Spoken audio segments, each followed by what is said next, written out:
Alright ladies, so today we're doing Zac Efron's workout. Why do I know? I already know that this is gonna hurt. So I hope you guys enjoy the video. Have the best freaking day ever, and let's go. Okay, so just got to the gym, having a nice coffee, and then, yum, and a breakfast sandwich while I wait for Meg, because I got here early and I'm starving. I didn't eat anything this morning, and I was like, we're doing a Zac Efron workout. I can't just like not eat something. So I went and grabbed a breakfast sandwich. Now I'm not supposed to actually be eating bread that often because we're trying to see if that's what's upsetting my stomach. But there's no breakfast options really anywhere that don't have bread in them. I don't know if you ladies have like figured that out also, but if you know anywhere that has like gluten-free or like non-bread options for breakfast, there's literally nowhere. Like normally I used to just go to like McDonald's because it's a pretty like low calorie kind of whatever balanced breakfast-ish. But yeah, I've been trying not to. So anyways, obviously I failed, but that's okay. And yeah, but I was like thinking about it and I was like, unless I like go get a smoothie, like there's nothing. So if you guys have this problem, like where do you go to eat? Because never thought about it before. Okay, so we started off with 3 sets of 8 to 12 leg press. We did shoulder width apart for our stance, and we started off with about 3 plates per side and moved into 4 plates per side. We weren't really focusing on basically targeting like our glutes or our quads or anything like that. We're just trying to kind of get through the workout, because sometimes it looks super easy to do and then we get through it and we're like, oh shoot, we should have like done things differently. So we tend to be pretty moderate on the first like 1 to 2 exercises until we get a swing of things. But yeah, 3 sets of 8 to 12 reps, and making sure that you're like getting close to failure near the end of each set. So making sure that like as you get closer to like the second, third set, things like that, essentially like making sure that you couldn't do more than the end rep range. So in this case, for example, it would be not being able to do more than 12.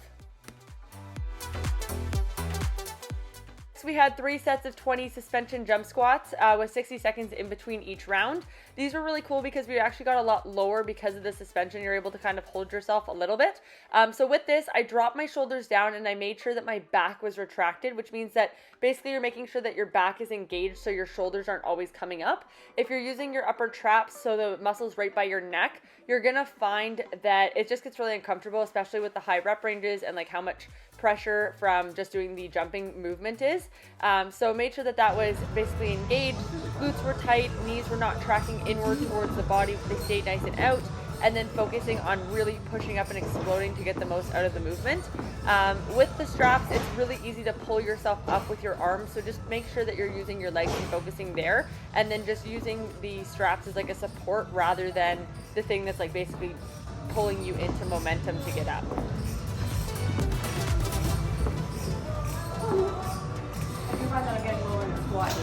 Right? I know. Best ninja move.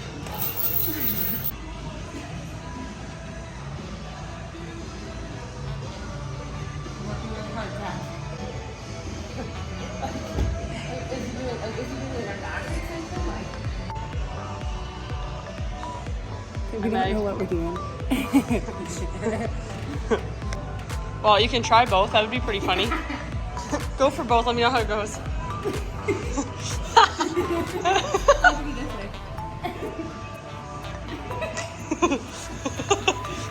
How are you so good at this? I for sure thought your face was going forward. I was like, oh no.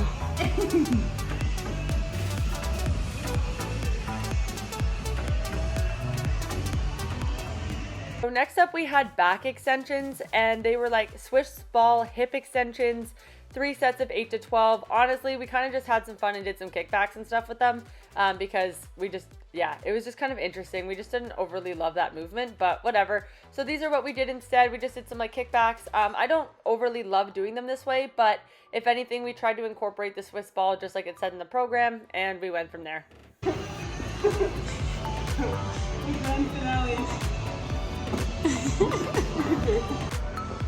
A nice buns, Meg.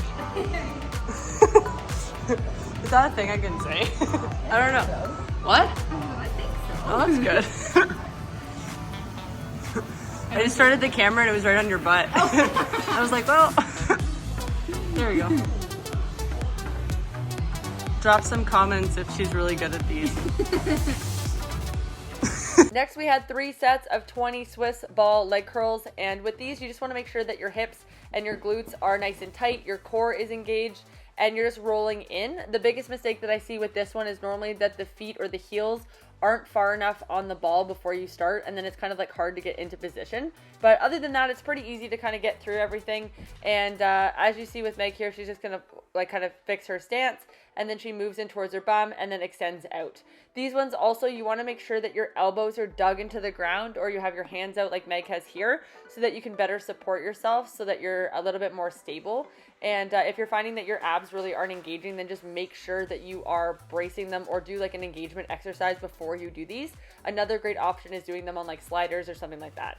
Okay, so we had reverse walking lunges. We had 3 sets of 8 to 12. We're supposed to add dumbbells, but it took us a second to like just get the movement. With this, it's a little bit more of an explosive movement. So you're coming down and then you're pushing off with your front foot, and then back into a lunge again, and then switching feet. So the mind to muscle connection there was like so weird. And I've never done them walking before, which was pretty interesting. So I actually think I might do more of them. But really great for engaging your glutes, your bum, and your hamstrings and things like that. Like our legs were definitely feeling it by the end. And as we got better and better at it, as we got a little bit smoother as it went on. So this is Meg's first set here. And as we did it, we got a little bit more smooth, but it just took a little bit of time to figure out how the hell to navigate this exercise. But it was really fun to do and fun to incorporate. And yeah, let me know if you try it.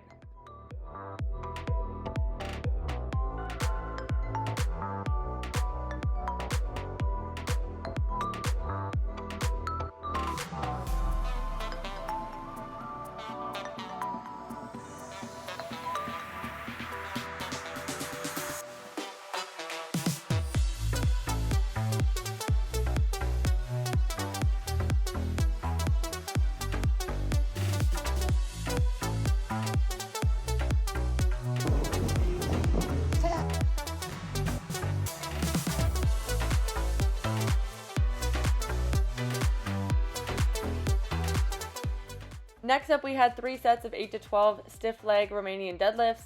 With these, you're going to kick your hips back, or pretend like you're closing the car door, for example, with your bum is a nice cue that I like to use.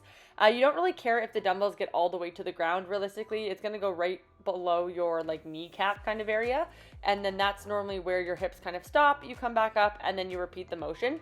Biggest tip I can give you is to make sure that you're bracing your glutes before you start the movement. You're going to get way more engagement out of it, and yeah, let me know if you try it. Next, we had 3 sets of 20 kick butts.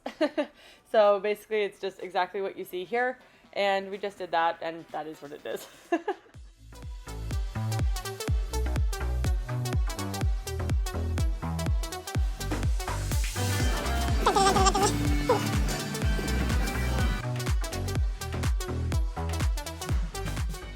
We had the single leg calf raise, 8 to 12 reps for 3 sets.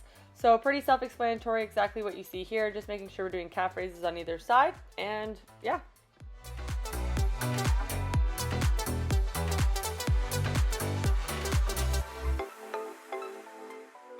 This next exercise took a little bit of getting used to. It was a suspension trainer single leg squat hop, 20 per side, which was torture for 3 sets of 60 seconds. So the right foot I found was really easy to kind of navigate. I did find though that my weaker side, my left side after the skiing accident, was a little bit tricky. So it's a little bit wobbly, and I couldn't really get down as far because my calf's just not as strong. Meg did a really good job on her first attempt on here. If you don't know, Meg has actually like a steel plate or like a steel rod in her leg. So I was like, all right, give it a shot. And she like absolutely blew it out of the water, which was pretty cool to watch her just slay it and just do all these like intermediate to advanced exercises. If anyone doesn't know, so Meg started with us about a year ago, maybe 2 years ago.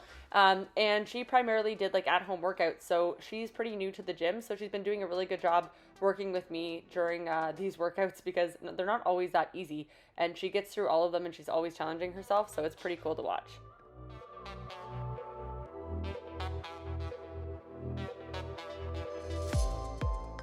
With this exercise, some cues or some help is basically make sure you're getting low, and you just want to make sure that your knees tracking over your toes. So what that means is not that your knees coming all the way forward over your feet, but you just want to make sure that it's not wobbling in or outwards. It's just staying in line with your foot, squeezing your glutes, making sure your core is nice and tight, and focusing on that landing. And again, try not to use the suspension trainers too much. All right, so we burned how many calories? 449. 449 calories. That one was hard. Yeah, if we added weight, I don't know. We could have done that. I don't think I would have been able to do that. Yeah, the single leg squats with the extension or the suspension band sucked. The walking lunges were weird. Lunges, yeah. What do you think was the hardest thing? Probably the single leg. Yeah, the Jumps. single leg hops were pretty Yeah. shit. Anyways, that's Zac Efron's workout. That was his Baywatch workout, so